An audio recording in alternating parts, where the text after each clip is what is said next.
Hello, all the students. A very good morning to all. So, we will continue with the dentition. In the previous lecture, we have learned and tried to understood about some of the definitions which were associated with the dentition. And in today's lecture, we will try to understand the structure of the tooth. Followed by, we will see the when does the eruption of teeth occurs in the cattle. Okay, so we'll first just have a glimpse of the structure of the tooth. ठीक है जी. सो tooth के structure में as we all no इसमें मैं आपको diagrams explain कर दूंगी. ठीक है. सबसे पहले जो दांत है उसमें एज आई टोल्ड एल्व्यूलस मैंने आपको डेफिनेशन बताया था. ये एल्व्यूलस इज़ द कैविटी जहाँ पे ये जो दांत है उसका रूट एम्बेडेड होता है. ठीक है. तो पूरा स्ट्रक्चर अगर हम देखें टीथ का तो उसके सेंटर में जो है कैविटी प्रेजेंट होती है जिसको कि हम pulp cavity we call it the pulp cavity. Okay, see this in the centre is the pulp cavity.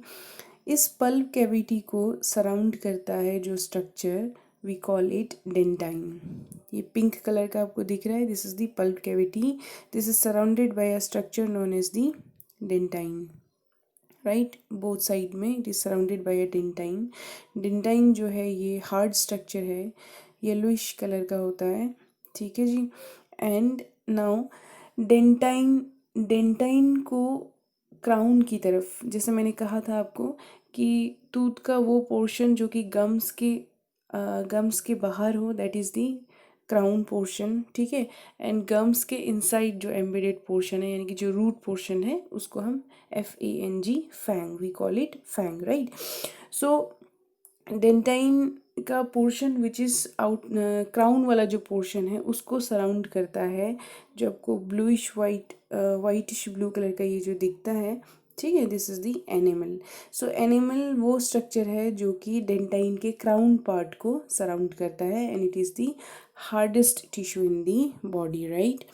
And then ये जो डेंटाइन है रूट वाला पोर्शन को ओके टीथ के रूट वाले पोर्शन में जो डेंटाइन है उसको जो स्ट्रक्चर कवर करता है that is known as the cement. ये आपको ब्लैक कलर की लाइनिंग बाउंड्री से दिख रही है. This is known as the cementum. Right. So this is the structure of the tooth. Next we will in today's lecture we will try to understand the dental formula in ruminants. Okay, cattle, buffalo, sheep, goat में इनमें एक same type का dental formula होता है. सो सबसे पहले जो आपको समझना है वो है temporary dentition and permanent dentition. Okay, we all know जो डेसिडस टूथ है जो मिल्क टीथ है उसी को हम टेम्परेरी जो है टीथ कहते हैं. और टेम्परेरी टीथ का जो फॉर्मूला होता है that is known as the temporary dentition. Okay. So अगर आपसे कोई टेम्परेरी फार्मूला पूछेगा डेंटल फार्मूला रूमिनेंट के केस में then this is 0/4 0/0 3/3 0/0. What does it mean? 0/4 यानी कि इनमें अपर इंसाइजर्स एब्सेंट होते हैं. ठीक है, अपर इंसाइजर एब्सेंट होता है. एंड 0/0 केनाइन एब्सेंट होते हैं रूमिनेंट्स में. 3/3 इंडिकेट करता है प्री मोलर्स को. ये हाफ साइड का ही है. ठीक है, हाफ साइड का है, फुल साइड का नहीं है. इसको 2 से मल्टीप्लाई कर देते हैं. टोटल डेंटल जो है फॉर्मूला टोटल टीथ कितना है उसको कैलकुलेट करने के लिए. ठीक है. तो हाफ लेफ्ट हाफ राइट में इट इज़ 3/3. एंड अभी जो टेम्परेरी है इसमें जो है मोलर्स एब्सेंट होंगे. अभी मोलर्स आए नहीं है. ठीक है. परमानेंट आपसे पूछे तो it is 0/4 0/0 3/3 3/3 in cattle, buffalo, sheep and goat. 0/4 यानी कि अपर इंसाइजर जो रूमिनेंट हैं इनमें अपर इंसाइजर एब्सेंट होते हैं. एंड अपर इंसाइजर्स की जगह डेंटल एक हार्ड टिश्यू प्रेजेंट होता है that is known as the dental pad. Okay. So incisors present होते हैं लोअर जॉ में. कि कभी कभी आप नेट में पढ़ेंगे या कहीं और तो आपको कन्फ्यूजन हो सकता है क्योंकि उनमें लिखा रहता है 0/3 0/1 3/3 3/3 यानी कि कुछ कुछ ऑथर्स ऐसे हैं जो फोर्थ इंसाइजर टीथ जो है जिसको हम कॉर्नर इंसाइजर टीथ कहते हैं उसको वो केनाइन मानते हैं। ठीक है, इसीलिए कहीं कहीं पे अगर आपको फॉर्मूला मिलेगा तो आप कंफ्यूज नहीं होंगे। आपको वैसे लिखना यही वाला फॉर्मूला है, लेकिन अगर आप कभी स्टडी करते हैं और आपको दिखेगा कि इट इज़ 0/3 0/1, तो वो जो फोर्थ इंसाइजर टीथ है उसी को कुछ कुछ ऑथर्स जो है केनाइन कहते हैं और उसको केनाइन में इंक्लूड करते हैं। ओके, सो आप कंफ्यूज नहीं होंगे। So it is 0/4 canine absent है। एंड अब यहाँ मोलर्स भी आ गए, प्री मोलर्स 3/3, मोलर्स 3/3, ये हाफ साइड का है। ठीक है, तो इसीलिए जब हम डेंटल फार्मूला निकालते हैं तो इसको 2 से मल्टीप्लाई कर देते हैं ताकि कंप्लीट माउथ का हमें फार्मूला मिल जाए। ठीक है, अब हम देखेंगे इरप्शन। इरप्शन का क्या मतलब होता है? सबसे पहले तो इरप्शन क्या होता है? इरप्शन का मतलब है कि सबसे पहले जो है कौन सा टूथ कब विजिबल होता है, यानी कि अभी जो टूथ है वो गम्स के इनसाइड में ही है। ठीक है, तो जब ये दांत आपको दिखने लगते हैं, विजिबल होते हैं, अपीयर हो जाते हैं, तो इसको इरप्शन ऑफ टूथ बोलते हैं। तो कौन सा टूथ कौन से ईयर में इरप्ट होगा, यानी कि कौन सा दांत कौन से एज में इनमें दिखने लगेगा, गम्स के बाहर विजिबल होने लगेगा, अपीयर होने लगेगा, वही हमें एज के साथ कोरिलेट करना है, क्योंकि इसी के बेसिस पे हम एज बता सकते हैं। ठीक है, तो एट बर्थ के टाइम पे जो है जो ये टीथ है ये विजिबल नहीं होते हैं। इसको आप गम्स में ही, गम्स को पालपेट करके फील कर सकते हैं। प्रेजेंट होते हैं टीथ लेकिन विजिबल नहीं होते हैं। गम्स में आप पालपेट करेंगे तो फील कर सकते हैं 8 इंसाइजर्स। ठीक है, लोअर जो में, अपर जो में इंसाइजर्स नहीं होते, लोअर जो में यू विल फील 8 इंसाइजर्स। ठीक है, 4 फर्स्ट हाफ राइट हाफ में एंड 4 लेफ्ट हाफ में। ओके, सो 1 महीने का जब हो जाएगा काफ, तो in that you will see 8 temporary incisors have their crowns free from the gums, यानी कि ये क्राउन्स जो है गम्स से फ्री हो गए हैं, यानी कि जो क्राउन वाला पोर्शन है, ठीक है, टूथ का, वो गम्स के बाहर निकल के आ गया है। तो अब आपको ये दिखने लगेगा 8 टेम्पररी इंसाइजर्स जो हैं। ठीक है, और ये जो टीथ होते हैं ये काफ़ी, these are quite prominent and well defined होंगे। And okay, the 3 temporary molars are well up and wearing. अभी जो टेम्पररी मोलर्स हैं जो है इन ये अभी विजिबल नहीं होंगे इस स्टेज में। ठीक है, नेक्स्ट एट 6 मंथ में जो टीथ हैं ये these are well placed in the jaw and are no longer overlapping.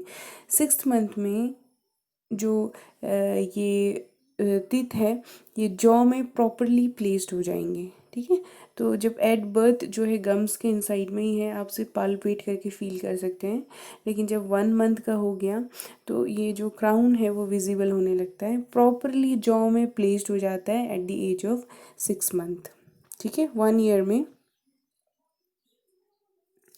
जो 1 मंथ में जो टेम्पररी इंसाइजर्स थे इनकी इनकी वेयरिंग होने लग जाती है। वेयरिंग यानी कि टेम्पररी जो टीथ हैं ये तो इनको तो इनका जो है वेयरिंग होना स्टार्ट हो जाता है, यानी कि वेयरिंग मीन्स डिसअपियर होने ये स्टार्ट हो जाते हैं। ठीक है, ये डिसअपियर होंगे तभी तो परमानेंट टीथ जो है उसके प्लेस में आएंगे। ठीक है, तो जो ये डिसअपियर होने लगते हैं जब ये 1 ईयर ऑफ एज हो जाएंगे, एट दैट टाइम दिस जो है ये जो इंसाइजर्स हैं, टेम्पररी इंसाइजर्स हैं, इनकी वेयरिंग स्टार्ट हो जाती है, डिसअपियर होना स्टार्ट हो जाता है। ठीक है, so at the age of 2 years first pair of permanent central incisors replace the corresponding temporaries, यानी कि जो फर्स्ट पेयर जो इंसाइजर्स हैं इनको हमने first pair, second pair, third pair and fourth pair में डिवाइड किया है। ठीक है, तो फर्स्ट पेयर है also known as central incisor. ठीक है, तो permanent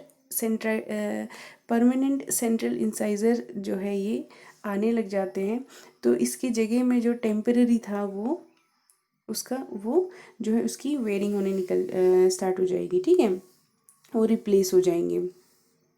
and the first and second molar push out the temporaries and cut through the gums. ठीक है, और जो ये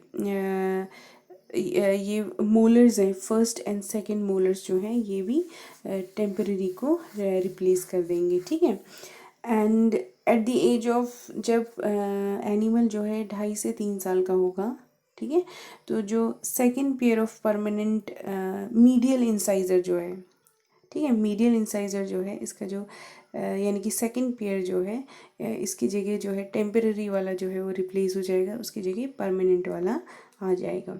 एंड 3 से 3.5 साल में जो लेटरल इंसाइजर है, ठीक है, यानी कि जो थर्ड पेयर है, थर्ड पेयर लेटरल इंसाइजर है, इसके ये रिप्लेस हो जाएगा टेम्पररी वाला और इसकी जगह परमानेंट वाला आ जाएगा, ठीक है। और जो लास्ट पेयर है जिसको कोनर इंसाइजर्स कहते हैं और कुछ ऑथर्स इसको केनाइन टीथ कहते हैं, ठीक है। तो कोनर इंसाइजर जो है ये रिप्लेस हो जाएगा, इस जो कोनर टेम्पररी इंसाइजर टूथ था ये रिप्लेस हो जाएगा, इसकी जगह परमानेंट वाला आ जाएगा, ठीक है। And at the age of 4 to 5 years, 4 to 5 years के एज में जो टिथ है ये स्लाइटली इनमें worn along their cutting edges, जो इनके कटिंग एजेस हैं यानी कि टिथ का जो एज है जहाँ से ये फूड को या फीड को कट करता है, ग्राइंड करता है, उसमें वर्न होने, डिसअपियर होने लग जाएंगे, क्योंकि इस्तेमाल हो रहे हैं टिथ, तो जितना ज़्यादा टिथ जो है यूज़ होता है, ठीक है, जितना ज़्यादा उसमें यूज्ड अप होगा उसमें उतनी जो है डिसअपियर होने लग जाता है, ठीक है। तो स्लाइड जो है worn along their cutting edges and they occupy a less crowded position, ठीक है। तो पहले क्या था, टूथ जो है पूरा टूथ प्रेजेंट था और क्राउडेड था, बिल्कुल भी जो है प्रॉपरली प्लेस था। लेकिन विद टाइम क्या होता है, जैसे जैसे टीथ का इस्तेमाल होता है, बार बार फूड को जो है ग्राइंड करना है, कट करना है, तो जो टीथ का फ्रंट वाला पोर्शन है उसमें डिसअपियर होने लग जाता है, तो थोड़े थोड़े साइड से गैप्स होने लग जाएंगे, ठीक है, complete. And at about 6 years, जब एनिमल 6 years का हो जाएगा, कैटल बफेलो, जो ये वेयरिंग है ये और ज़्यादा उसमें हो जाएगी, प्रैक्टिकली जो है हाफ वे पहुंच जाएगा across the upper surface of the teeth and a portion of the root, मतलब इतनी ज़्यादा वेयरिंग हो जाएगी यानी कि इतना ज़्यादा डिसअपियर होने लग जाएगा कि रूट जो है वो एक्सपोज होने लगेंगे, ठीक है जी। And at the age of 10 years जो क्राउन पार्ट है टूथ का ग्रेटर, उसका मेजर पोर्शन जो है उसकी वेयरिंग हो चुकी होगी। And little cup shape piece of enamel, enamel का क्राउन के बाहर जो है हार्डेस्ट कवरिंग जो है दैट इज़ द एनिमल, तो एनिमल का जो है थोड़ा सा ही पोर्शन जो है रह जाएगा कप शेप में, ठीक है, बाकी सारा यूज़ हो गया है, तो वो जो है डिसअपियर हो जाएंगे, ठीक है। And at about 12 to 14 years जो है only the stump of the teeth, थोड़ा सा ही टीथ का पोर्शन विजिबल होगा, बाकी सारा वेयरिंग हो चुकी होगी, ठीक है। सो हॉर्न्स के बेसिस पे जो हम मेथड है जिसके बेसिस पे हम एज को बताते हैं, उसके अकॉर्डिंग हॉर्न मेथड के अकॉर्डिंग फर्स्ट रिंग जो है हॉर्न में ये अपेयर करता है at about 2 years and thereafter, उसके बाद हर साल एक एक रिंग जो है उसमें ऐड होता है, तो इसके बेसिस पे भी आप डेंटिशन बता सकते हैं। ये कुछ पिक्चर्स हैं जब दो ही टीथ अपेयर हुए थे, ठीक है। एंड ये है मिल्क टीथ, आप देखेंगे मिल्क टीथ जो है small in size and white colour का होता है, whitish and small in size, ठीक है। ये सेंट्रल इंसाइजर है, pair of central incisor, then pair of the medial, then the lateral, और ये कॉर्नर का है, ठीक है। सो इसमें 6 दांत ही अपेयर हुए हैं अभी, 6 टीथ, ठीक है। एंड ये फुल माउथ कंडीशन है जब सारे दांत विजिबल हो रहे हैं, सारे दांत आप देख सकते हैं, this is the full mouth condition, ठीक है। टेम्परेरी एंड परमानेंट का फॉर्मूला आप याद रखेंगे। एंड इरप्शन कौन सा टीथ कब विजिबल होता है अगर ये आपसे पूछेगा, तो जब एनिमल 2 से 2.5 साल का होता है तो first pair of central incisor visible होते हैं, ठीक है, first pair of central incisor visible होते हैं। And at the age of 3 years the second pair यानी कि medial incisor is visible, and at 4th year the third pair that is the lateral incisor is visible. And 4.5 years में जो fourth pair है यानी कि जो corner incisor है ये विजिबल होता है, ठीक है। एंड मोलर की अगर हम बात करें तो फर्स्ट पेयर ऑफ ये एक्चुअली मोलर्स में प्री मोलर्स मोलर्स दोनों है, ठीक है, 3 प्री मोलर्स एंड 3 मोलर्स।